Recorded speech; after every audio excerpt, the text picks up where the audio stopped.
Bismillah, alhamdulillah, salatu wassalamu ala rasulillah wa ala alihi wa Assalamualaikum warahmatullahi wabarakatuh. Ikhwan akhwat yang dirahmati Allah subhanahu wa ta'ala, apa kabar? Selamat datang di acara renungan di bawah naungan Al-Quran bersama Al-Fagir, Isa Al-Kaf, ada Ondi dan juga Mas Algi di meja operator. Dan bersama kita guru kita Ustaz Husain bin Hamid Alatas. Assalamualaikum Ustaz. Waalaikumsalam warahmatullahi. Semoga sehat walafiat Ustaz ya. Alhamdulillah wa syukur. Amin ya rabbal alamin. Ustaz, hari ini kita akan buka tanya jawab, dan bagi ikhwan akhwat yang ingin bertanya, silahkan kirim pertanyaan Anda di 08 111 999 720, atau bisa telepon langsung ke 021 845 1512.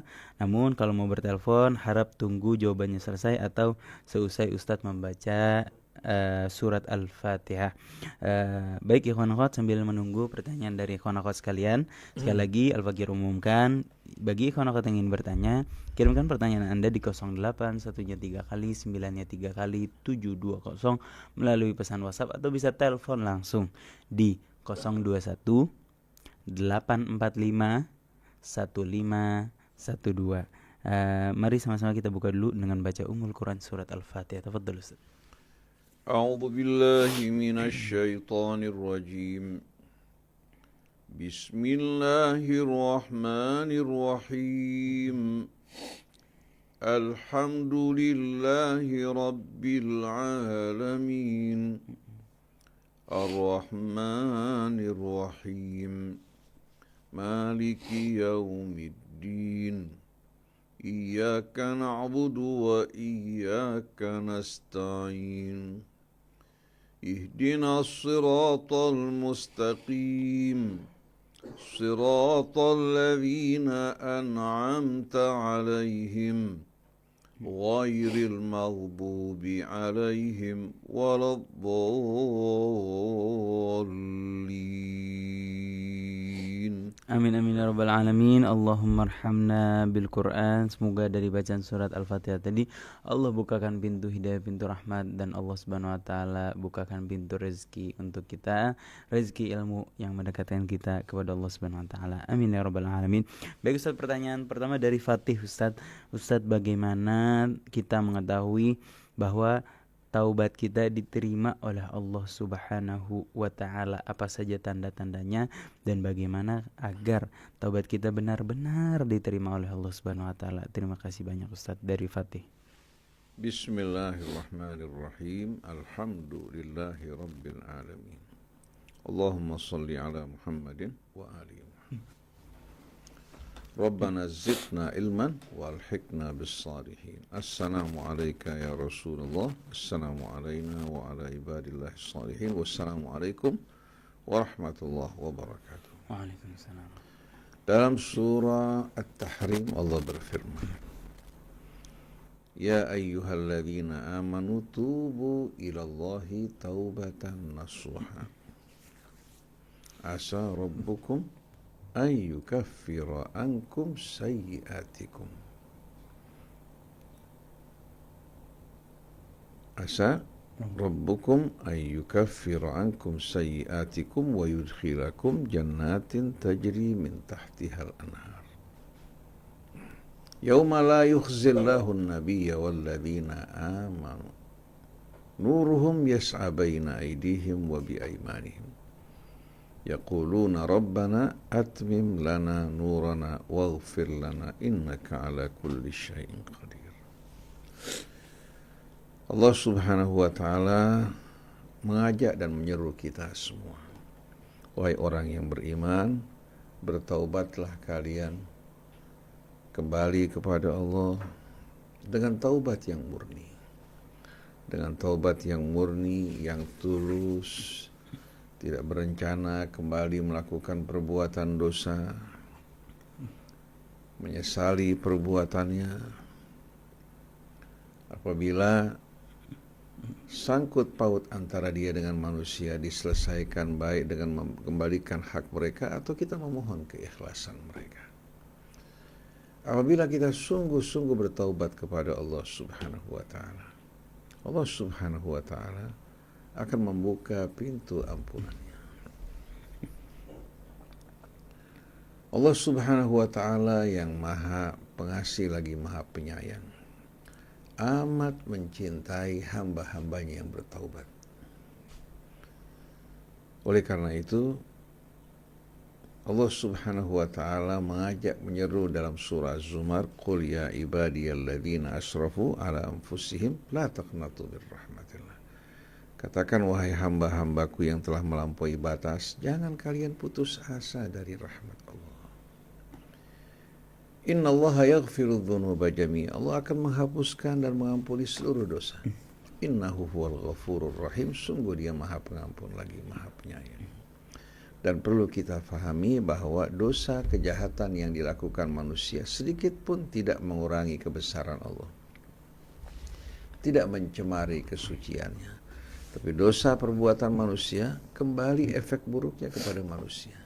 Maka di saat mereka bertaubat, menarik diri dari dosa, kembali kepada Allah, menyesali perbuatannya, Allah Subhanahu wa ta'ala akan menyambut dirinya.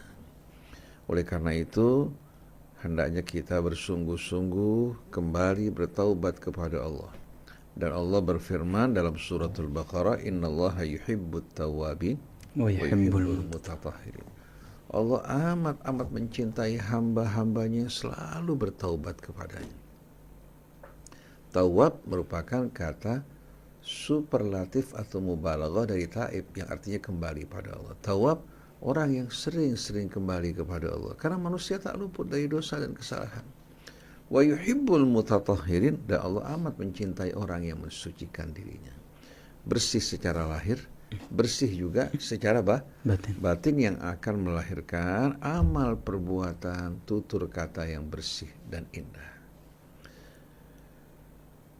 Yaghfir lakum innallaha yaghfiru dzunuba jami'a innahu huwal ghafurur rahim. Ada sebuah riwayat dari Nabi kita Muhammad sallallahu alaihi wasallam yang menerangkan kecintaan Allah terhadap orang yang bertaubat. Seorang melakukan perjalanan di padang pasir dengan ontanya yang membawa bekalnya dan airnya. Tahu-tahu ketika dia beristirahat, onta tersebut lari meninggalkan dirinya sambil membawa perbekalan dan airnya. Di situ betul-betul dia berada dalam keadaan putus asa. Di tengah padang pasir yang tak berujung, tak terdapat kendaraan, bekal air pun yang penting untuk kelangsungan hidupnya juga dibawa oleh onta tersebut. Ketika dia sedang dalam keadaan berputus asa, tahu-tahu ternyata ontanya kembali menghampiri dirinya. Dari gembiranya orang ini, sampai dia mengucapkan ucapan yang salah. Dia mengatakan, "Allahumma anta abdi wa ana rabbuk." Dia mengatakan, "Ya Allah, engkau hambaku dan aku Tuhanmu." Karena apa? Karena gembiranya, ya, orang tersebut ya menemukan harapan hidup kembali, sampai dia mengucapkan ucapan yang terbalik. Lalu Nabi mengatakan, Allah Subhanahu wa ta'ala lebih bahagia dengan kedatangan hambanya yang bertaubat daripada orang tersebut yang menemukan ontanya kembali yang berisikan harapan hidupnya. Oleh karena itu, jangan kita menunda taubat kita. Selagi kita dalam keadaan sehat, bukan berada pada detik-detik sakaratul maut, pintu taubat terbuka bagi kita. Dan pintu ijabah juga, pengabulan taubat kita juga setiap saat Allah Subhanahu wa ta'ala akan buka.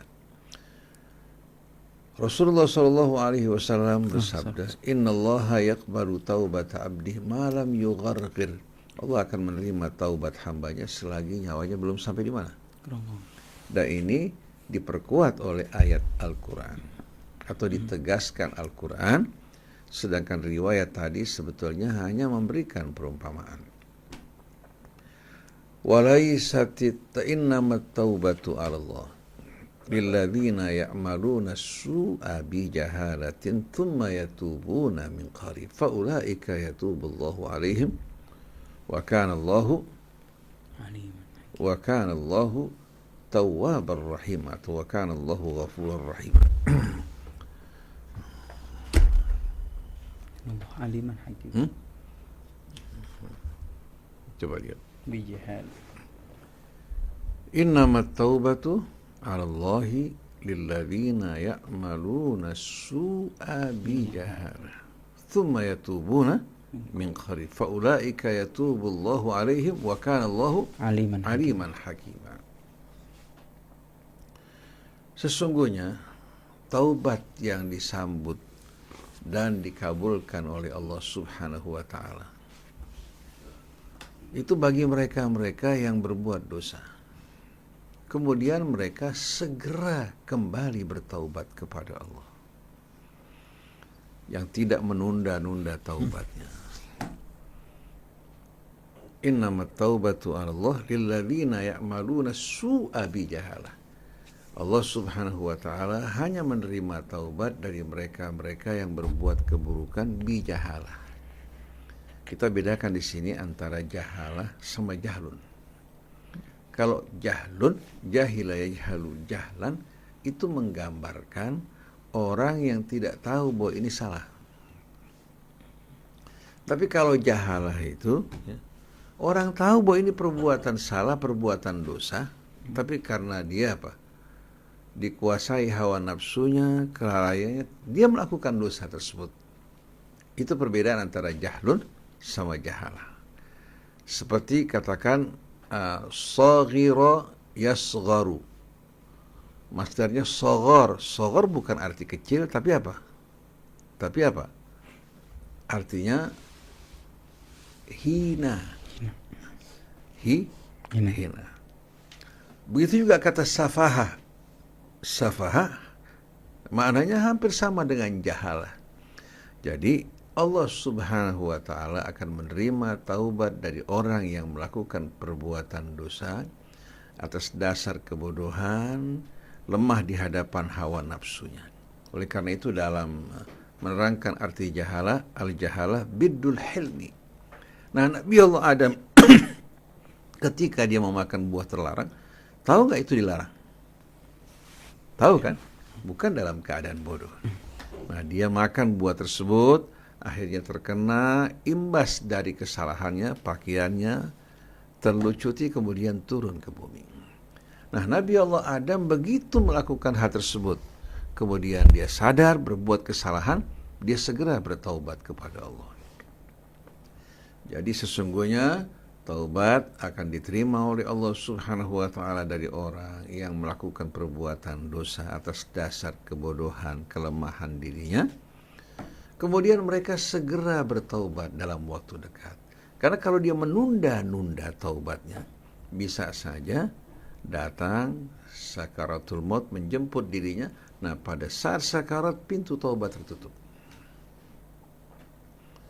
Wa kana Allahu aliman hakima. Sungguh Allah Maha tahu lagi Maha bijaksana, karena orang yang menunda-nunda taubatnya betul-betul dalam keadaan terancam dan kritis.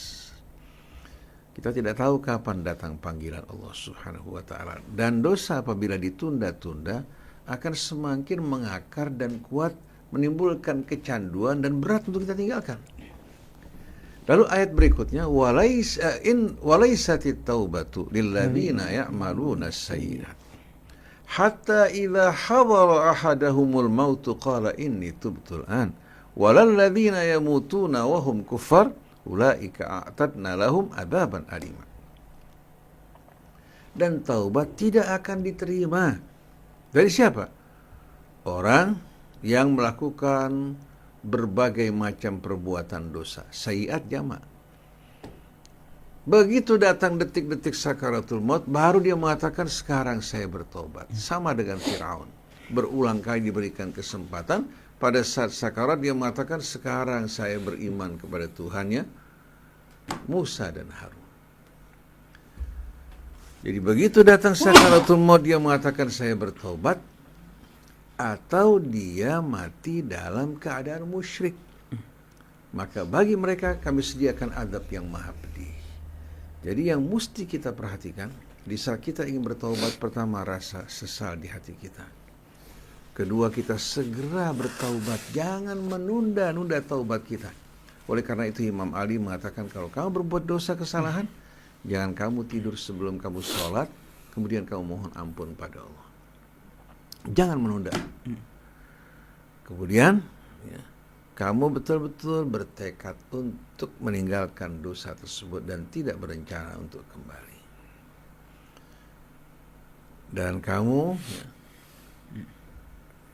menyelesaikan urusan kamu dengan orang-orang yang kamu aniaya, kamu zalimi, baik dengan mengembalikan hak mereka atau memohon keikhlasan mereka. Insya Allah, Allah subhanahu wa ta'ala akan hapuskan semua dosa kita dan sangkut paut antara kita dengan manusia, Allah subhanahu wa ta'ala akan selesaikan. Nah, bagaimana kalau seandainya orang yang kita aniaya sudah meninggal dunia atau kita sakiti? Imam Ali Zainal Abidin dalam doanya, ya Allah, apabila ada orang berbuat aniaya kepadaku, melakukan kejahatan, maka aku ikhlaskan, ya Allah, dosa kesalahan mereka. Dengan harapan Engkau juga membantu menanggung kesalahan-kesalahanku terhadap orang lain yang aku tidak sempat untuk memohon maaf kepada mereka, agar kami bersama-sama dapat masuk ke dalam rahmat-Mu ampunan. Oleh karena itu, orang yang beriman sebaiknya tidak menyimpan kebencian terhadap saudaranya, memaafkan kesalahan mereka. Sebagai imbalan, Allah akan mengampuni dosanya, sebagaimana yang Allah subhanahu wa ta'ala ucapkan kepada Abu Bakar As-Siddiq radhiyallahu anhu ketika dia tahu bahwa putrinya difitnah. Quran membersihkan dirinya, dia bersumpah untuk tidak membantu lagi orang yang terlibat dalam fitnah tersebut. Allah tegur Abu Bakar, wala ya'tari ulul fadli minkum was-sa'ati an yu'tul ulil qurba wal masakin wal muhajirin fi sabilillah wal ya'fu wal yasfahu ala tuhibbuna an yaghfirallahu lakum. Jangan orang yang diberikan keutamaan kelebihan bersumpah untuk tidak lagi membantu kerabat, orang miskin, dan orang yang berhijrah di jalan Allah karena kesalahan mereka. Lupakan, berikan maaf. Apa kalian tidak ingin mendapatkan maaf dan ampunan dari Allah? Jadi, maafkan kesalahan orang lain terhadap kita. Insya Allah juga Allah akan menanggung, ya, menggantikan orang-orang yang kita aniaya dengan rahmat dan kemurahannya, hingga semuanya masuk dalam rahmat dan ampunan Allah. Jadi berkaitan dengan kapan Allah subhanahu wa ta'ala akan menerima taubat kita? Apabila kamu tulus kembali kepada Allah subhanahu wa ta'ala, mencabut diri kamu dari perbuatan dosamu, kau menyesali perbuatanmu, Allah subhanahu wa ta'ala pintunya terbuka setiap saat. Dan hendaklah kamu berhusnudzon terhadap Allah, jangan berburuk sangka. Wallahu a'lam. Dari Titis Dedi, Ustaz. Assalamualaikum warahmatullahi wabarakatuh, Ustaz Hussein. Semoga dalam keadaan sehat walafiat. Amin ya rabbal alamin. Ustaz, bagaimana cara menghadapi orang yang keras dalam menghadapi setiap masalah, Ustaz? Masya Allah. Kerap kali kita menjumpai pasangan yang keras, Ustaz, atau orang tua yang keras pada prinsipnya, Ustaz. Adakah, Ustaz, tuntunan Islam? Apakah kita harus bersabar atau ada batasannya dan lain sebagainya? Syukran, Ustaz. Bismillahirrahmanirrahim. Allahumma atina min indika rahma wa 'allimna min ladunka ilman nafi'a wa anfa'na bima 'allamtana. Kita tahu bahwasannya masyarakat Arab, terutama sekali ya, kaum musyrikin di Mekah, merupakan orang-orang yang keras. Adab mereka juga buruk sekali. Mereka menyikapi dakwah Nabi kita dengan sikap yang betul-betul kasar dan arogan. Tapi Allah perintahkan kepadanya, idfa billati hiya ahsan, hadapi dengan cara yang lebih baik. Jangan kita bereaksi buruk karena perbuatan buruk orang lain, tapi tetap mengekang diri kita menghadapi apalagi yang namanya orang tua kita atau pasangan kita. Hendaknya kita bersikap lemah lembut. Mudah-mudahan ini akan menyadarkan mereka. Kalau api dihadapi dengan api semakin besar, tapi kalau api dihadapi dengan air, insya Allah lama-kelamaan api tersebut akan padam. فَإِذَا الَّذِي بَيْنَكَ وَبَيْنَهُ عَدَاوَةٌ كَأَنَّهُ وَلِيٌّ حَمِيمٌ. Hingga orang yang tadinya begitu membenci kamu berubah menjadi orang yang paling akrab dan cinta kepada kamu. Ini akhlak Nabi kita Muhammad SAW atas bimbingan Allah subhanahu wa ta'ala. Lalu Allah terangkan, وَمَا يُلَقَّاهَا إِلَّا الَّذِينَ صَبَرُوا وَمَا يُلَقَّاهَا إِلَّا ذُو حَظٍّ عَظِيمٍ. Orang yang diberikan hal ini hanyalah orang yang bersabar dan punya peruntungan yang amat besar. Yang memiliki peruntungan yang amat besar. Ada seorang perempuan mengeluhkan suaminya yang keras, yang suka terkadang marah, di luar ada persoalan melampiaskan di rumah. Akhirnya istrinya, pada saat suaminya marah, dia berdiam, tidak meladeni, bahkan menunjukkan muka melas. Begitu suaminya dalam keadaan reda, emosinya hilang, si perempuan mulai mengingatkan suaminya kepada Allah. Apa tadi Mas tidak salah? Lupa, kan ini perbuatan yang tidak disukai Allah Subhanahu wa ta'ala. Coba Mas sampaikan dengan cara yang lemah lembut dan baik. Ini bisa apa? Bisa mendorong kita untuk berbuat yang lebih baik.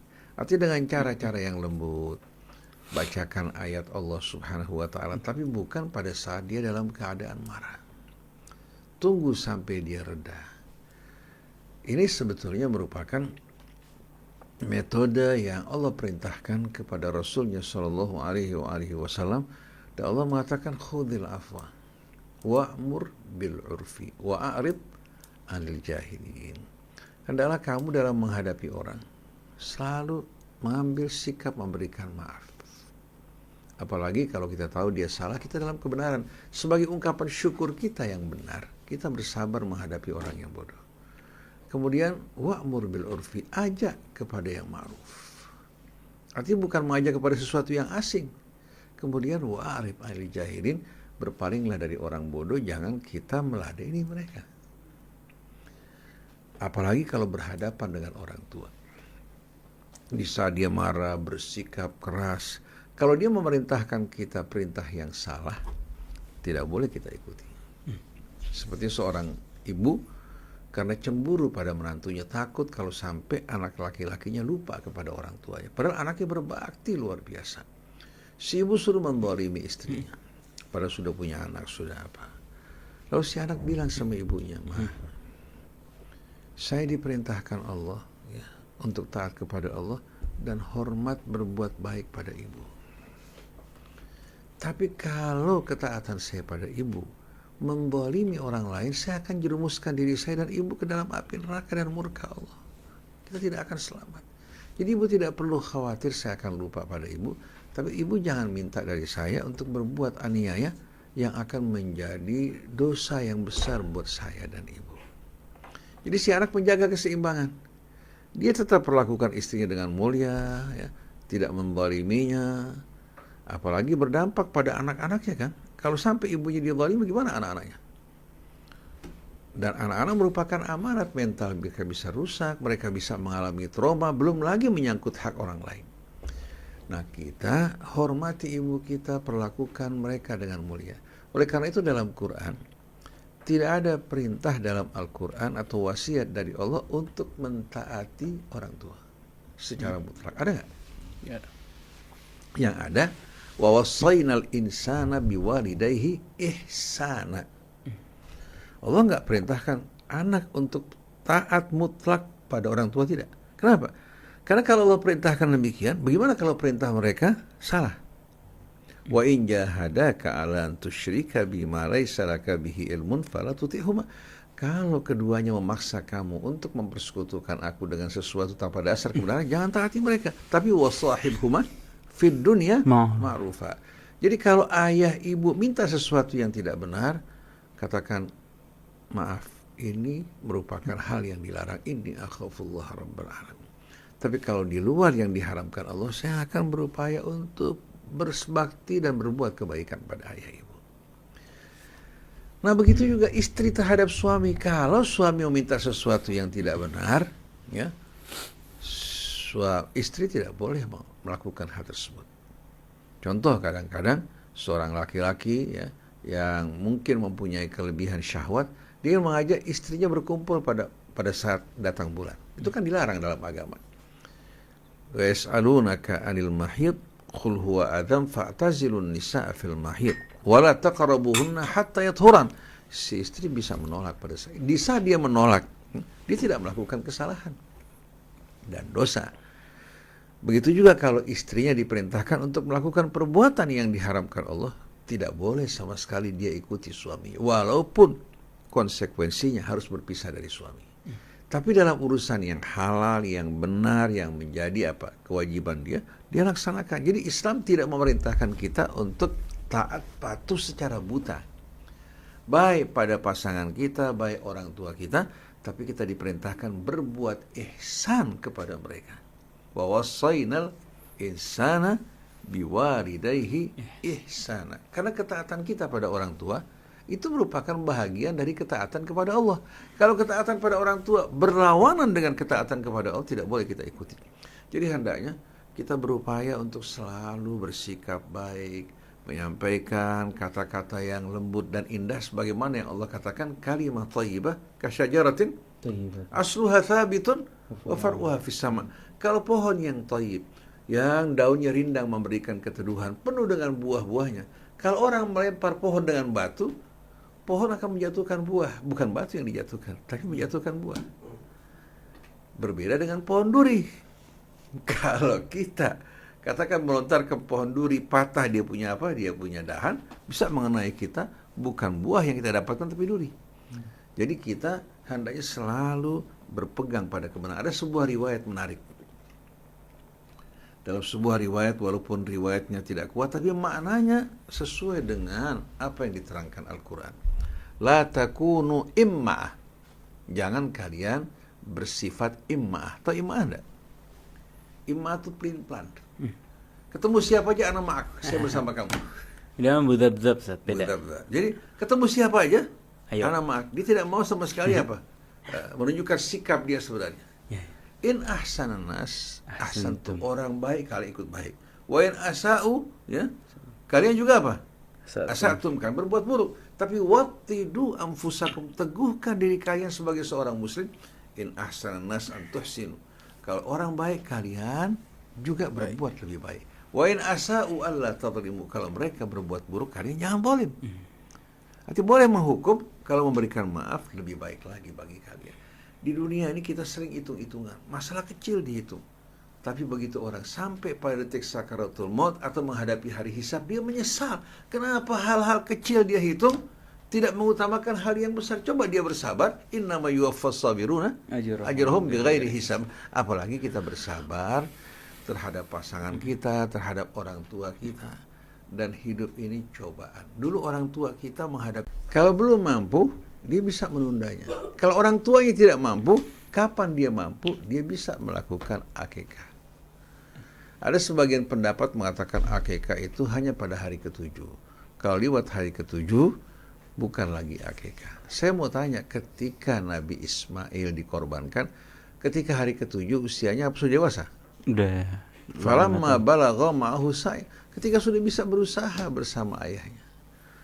Memang dalam perjanjian lama juga ya, kita lihat disebutkan pada hari ke-7 di antara apa yang dilakukan pada seorang anak. Tapi kita ingat, Allah berfirman, la yukallifullahu nafsan illa wus'aha.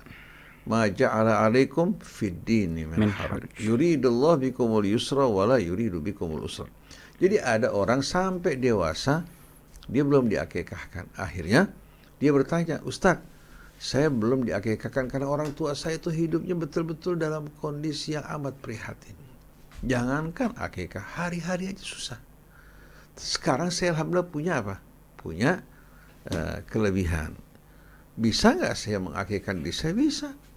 Kalau bertepatan dengan hari korban, dia bisa korban juga, akikah juga. Karena makna korban sama akikah hampir sama.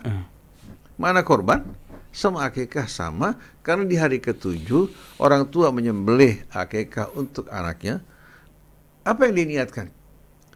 Sebetulnya niatnya ya untuk menunjukkan kepada Allah bahwa dia ya siap mengorbankan segala sesuatu untuk Allah walaupun anaknya. Seperti Nabi Ibrahim. Seperti Nabi Ismail yang ikhlas menerima semua itu. Artinya kita mencintai Allah, mengutamakan Allah melebihi segala sesuatu, termasuk diri kita dan anak kita. Qul inna salati wa nusuki wa mahyaya wa mamati lillahi rabbil alamin la syarika lahu wa bidzalika umirtu wa ana awwalul muslimin. Yang heran orang sekarang berat untuk berinfak, Padahal untuk mengorbankan dirinya saja kalau diminta kita wajib lakukan. Tapi sekarang untuk berinfak membantu kerabat kita, saudara kita, orang yang membutuhkan berat buat kita. Bagaimana mau masuk ke dalam surga? Sedangkan kita tidak siap berkorban untuk membayar mahar, meraih apa yang Allah sediakan. Wallahu a'lam. Masya Allah Ustaz, jazakumullah khair Ustaz. Jadi kalau sudah besar boleh Ustaz ya Boleh, nggak ada masalah. akikahan. Nggak ada batasan waktu. Kapan dia mampu? Pada waktu itu dia melakukan akikah. Hingga orang tidak kehilangan kesempatan. Ya. Seperti orang nggak mampu di Ramadan berpuasa. Fa'iddatun min ayyamin ukhra. Ukhra. Dan Allah sempurnakan puasanya. Walitukmilul Iddah. iddah. Jadi kalau dia sakit, dia berhalangan, Allah berikan kesempatan untuk menyempurnakan puasanya. Tidak mampu akikah sekarang, kapan saja kamu mampu, di situ kamu diuji untuk berakikah. Masya Allah. Kamu alaf Ustaz? Kenapa? Mu'alaf Ustaz? Mu'alaf termasuk. Bisa Ustaz. Artinya baru masuk Islam, kemudian dia merasa bahwa dulu belum melakukan akikah, dia bisa melakukan akikah bertepatan kalau bisa dengan waktu korban pada hari tasyrik. Dia mendapatkan dua nusuk, kurban dan akikah. Masya Allah Ustaz. Syukran, jazakallah khair. Dari video Ustaz Hussein, saya hamba Allah di Jaktim. Mau tanya, tadi Ustaz menjelaskan tentang taubat. Sebenarnya cara sholat taubat bagaimana Ustaz?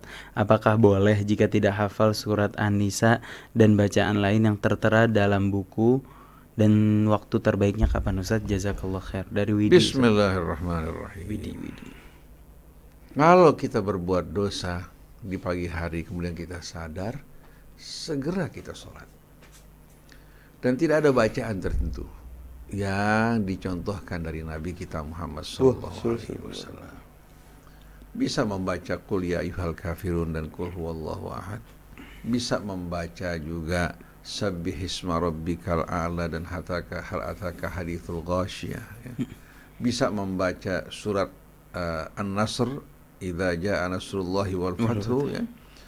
Bisa membaca surat apa saja, faqra'u ma tayassara minal Qur'an. Kemudian pada saat sujud, setelah kita membaca subhana rabbiyal a'la wa bihamdi, baca istighfar yang banyak. Perpanjang sujud, baca istighfar. Mau baca rabbighfirli warhamni wa tub alayya innaka antat tawwabur rahim. Kemudian setelah kita salat, kita juga beristighfar kepada Allah. Kalau katakan di malam hari, segera sebelum tidur kita salat. Jangan tunda apa? Jangan tunda taubat kita, karena kita tidak tahu sama sekali apa yang terjadi setelah itu. Oleh karena itu Nabi kalau melakukan sholat, sepenuhnya dia menghadapkan wajahnya kepada Allah. Kenapa? Mungkin itu merupakan akhir sholatnya. Tawajjah bikullika ilallahi fi sholatik. Rubbama takunu akhir sholatik. Sepenuhnya kamu hadapkan wajah kamu kepada Allah, mungkin itu merupakan akhir sholatmu. Kita kalau ingat Allah subhanahu wa ta'ala, ingat kesalahan kita ini besar, luar biasa. Mudah-mudahan Allah ampuni dosa-dosa kesalahan kita semuanya. Amin Ustaz, jazakumullah khairan Ustaz. Matur suwun jawabannya, kata Ibu Susi Wahyu Ningsih. Masya Allah, jazakallah khair. Dari Bu Widi, makasih juga Ustaz atas jawabannya, Masya Allah. Kemudian Ustaz dari hamba Allah nih Ustaz di Bekasi Ustaz. Assalamualaikum warahmatullahi wabarakatuh Ustaz.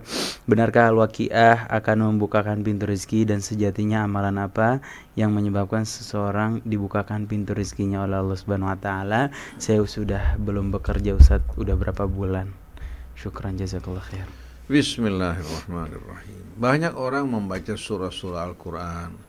Suratul Muluk katanya untuk melindungi dari siksa kubur, Al-Waqiah yang akan membuka pintu rezeki.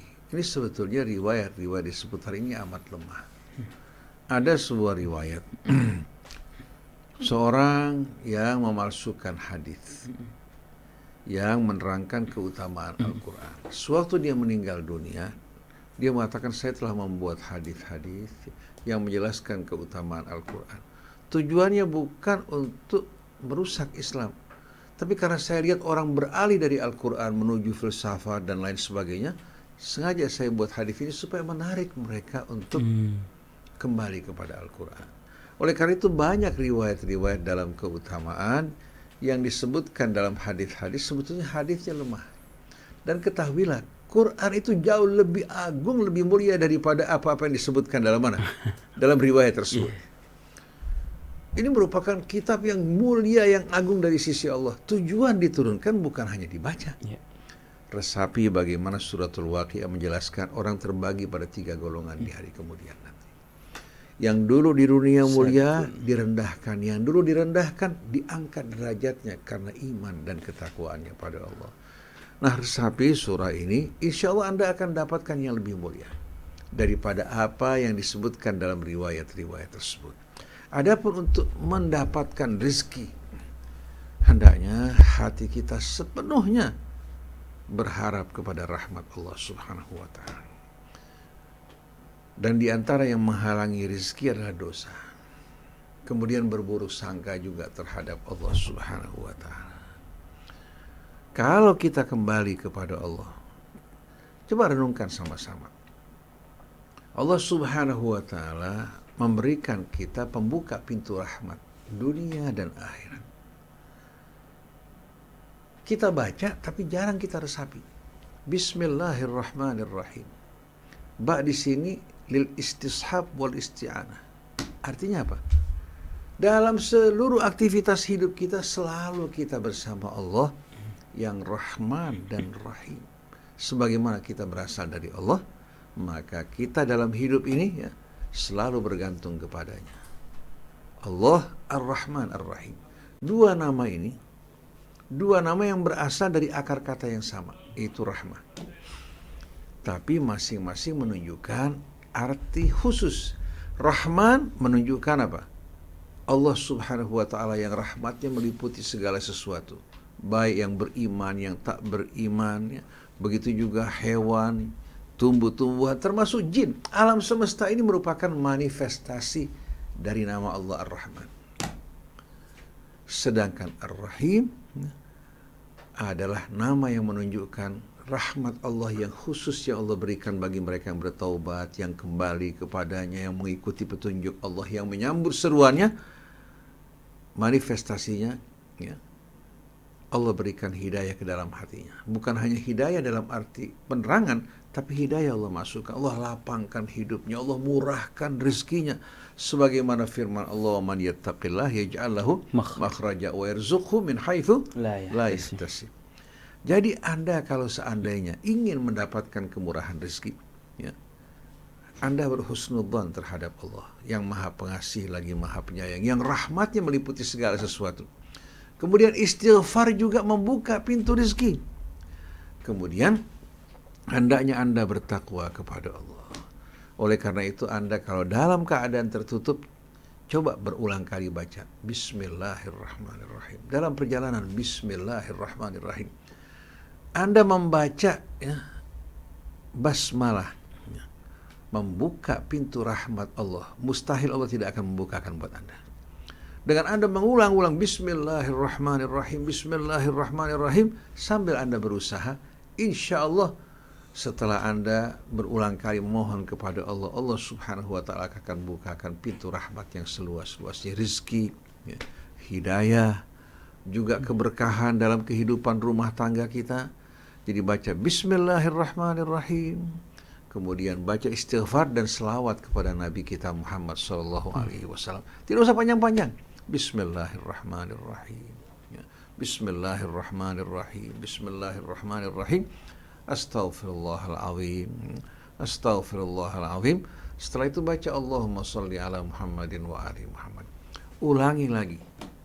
Kalau satu kali belum terbuka, baca 2 kali. Dan saya merasakan bisa dalam keadaan sempit, dalam keadaan tidak nyaman. Begitu membaca bismillah berulang kali, saya ratakan semua yang tadinya sulit tak terpecahkan, Allah Subhanahu wa ta'ala pecahkan. Yang kusut, Allah kembalikan dalam keadaan rapi. Nah, ini bimbingan dari Allah supaya apa? Supaya kita selalu tidak lupa kepada Allah. Bersama Allah Subhanahu wa ta'ala pada saat senang dengan ungkapan syukur, bersama Allah juga pada saat susah kita hanya kembali kepada Allah memohon padanya. Insya Allah urusan Anda dimudahkan. Amin. Yang tertutup Allah akan buka bagi Anda. Jangan lupa baca Bismillahirrahmanirrahim, Bismillahirrahmanirrahim. Jadikan zikir kita, kemudian selawat dan istighfar. Mudah-mudahan Allah bukakan pintu rezeki yang seluas-luasnya bagi Anda yang halal dan thayyib serta penuh keberkahan. Amin amin ya rabbal. berangkat kan? Iya Ustaz, Masya Allah, jazakumullah khair Akhi Ustaz. Isa insya Allah akan berangkat umrah, kita doakan mudah-mudahan umrahnya diterima, Amin Ustaz. sa'inya juga Amin. dikabulkan. Amin ya Allah. Allah berikan jodoh yang sebaik-baiknya Amin insya ya Allah. Rabb ya Rabb. Jodoh yang sebaik-baiknya, yang Amin, diridhoi amin. orang tua, Amin, yang amin. cocok dengan Isa. Dan Amin, begitu ya juga Allah. yang lain-lain ini, termasuk Ondi nih sekarang yang Amin. sedang menantikan saat-saat insya Allah Allah Subhanahu Masya wa Allah. taala pertemukan dengan Masya Allah, jodoh Masya Allah, Masya Allah. yang Allah Subhanahu wa taala limpahkan Amin ya rahmatnya rabbal insya Allah. alamin. Jazakallah khair Ustaz. Doa online ya, doa on air Ustaz. Insyaallah. Syukran Ustaz Husain bin Hamid Alatas, makasih Andi dan juga Mas Algi di meja operator. Ikhwan akhwat, sampai sini acara kita, insyaallah ketemu lagi di minggu-minggu selanjutnya dalam renungan di bawah naungan Al-Quran. Mari kita tutup dengan baca doa kafaratul majlis. Subhanakallahumma bihamdik asyhadu an la ilaha illa anta astaghfiruka wa atubu ilaik. Assalamualaikum warahmatullahi wabarakatuh. Waalaikumsalam.